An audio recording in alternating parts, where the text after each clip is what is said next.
آج آپ کے احساسات ہیں 9 اپریل کی رات ہمارے بھی تھے۔ ہم نہیں جانتے تھے قوم کیا سوچ رہی ہے۔ ہم نے جو سنا تھا پچھلے اتوار کے بارے میں ہمیں ویسے ہی رد عمل کی توقع تھی۔ جو منظر آپ ٹی وی پر دیکھ کر ٹوٹے تھے ہم اپنی آنکھوں کے سامنے دیکھ رہے تھے۔ ہمارے سامنے وہ اٹھا تھا اور خالی ہاتھ وزیر اعظم ہاؤس سے نکل گیا تھا۔ ہم دل شکستہ خود سے نظریں نہ ملا پائے۔ پھر کیا ہوا؟ کیا 9 اپریل کو عمران خان ہارا تھا یا 9 اپریل کو عمران خان کی اب تک کی سب سے بڑی فتح ہوئی تھی؟ آپ نے لکھی تھی عمران خان کی جیت کی عبارت۔ وہ یوں ہی آپ کے حوالے اپنی جنگ نہیں کر کے گیا۔ وہ ہمیشہ سے جانتا تھا کہ جس دن اللہ نے آپ کے دل اس کی جانب موڑے دنیا کی کوئی طاقت اس کو شکست نہیں دے سکے۔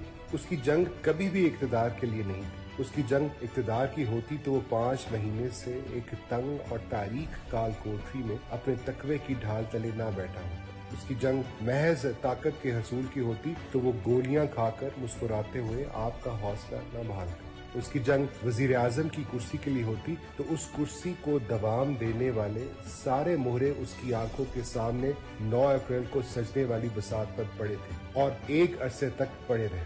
اس کی جنگ کا مقصد ہمیشہ سے آپ کو ایک عظیم قوم بنانا تھا۔ وہ جس دن دنیا کے سامنے کھڑے ہو کر لا الہ الا اللہ کہہ رہا تھا، اسی منبر پر کھڑے کھڑے اس کے پیروں سے سانپ لپٹنے لگے تھے۔ پھر بھی اس کی للکار سست نہیں پڑی۔ وہ جب مغرب کی جمہور پسندی کے نقاب نوچ رہا تھا تو ان کے خون آشام دانتوں کو اس نے اپنی شاہرگ پر کبھی محسوس کر لیا تھا، مگر اس نے آپ کا سر نیچے نہیں ہونے دیا۔ وہ جب اپنے نبی پاک صلی اللہ علیہ وآلہ وسلم کی حرمت کے لیے آواز اٹھا رہا تھا تو بھی جانتا تھا کہ وہ آتش نمرود میں کود رہا ہے، لیکن وہ مانتا تھا کہ اولاد ابراہیم علیہ السلام کو بس یہی شیوا دیتا ہے، اور تاریخ کا سبق بھی یہی ہے کہ وقت کے یزید کتنے ہی طاقتور ہوں، حسین رضی اللہ کی للکار ان کی تلواروں سے زیادہ زور آور رہتی ہے۔ اس کی جیت تو اسی دن ہو گئی جس دن آپ نے کوفی بننے سے انکار کر دیا۔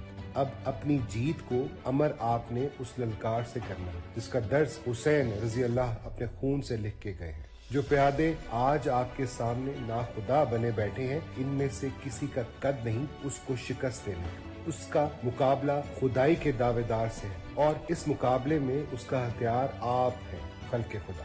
جہاں ابھی تک آپ کے قدم نہیں ڈگمگائے، ویسے ہی اب آپ کی آواز نہیں کمزور پڑنی چاہیے۔ گلی، محلے، چوک، چوراہے میں آپ کی للکار گونجنی چاہیے۔ ہر دیوار، ہر مکان، ہر چوراہے پہ آپ کی پکار نشر ہونی چاہیے۔ یہ ہم پر اس آدمی کا قرض ہے جس نے تخت و تاج ٹھکرائے، ہمارا سودا نہیں کیا، جس نے خنجر سہے، تیر کھائے، ہم پر آنچ نہیں آنے، جس نے خود کو تاراج کر دیا ہماری نسلوں کی آبادی کی خاطر، جو کشمیر سے لے کر فلسطین اور افغانستان تک کے مظلوموں کی آواز بنا، جو ہر اس مسلمان کی آواز بنا کہ جس کے لیے اس کے امن و آشتی کے مذہب کو تہمت بنا دیا گیا تھا۔ یاد رکھیں، ہم اس کی جنگ میں اللہ کے بھروسے اترے ہیں، اپنے ایمان کے سہارے ڈٹے رہے ہیں اور اب اپنے ابا کی میراث کو اپنے سینوں میں سمو کر اسے لڑیں گے۔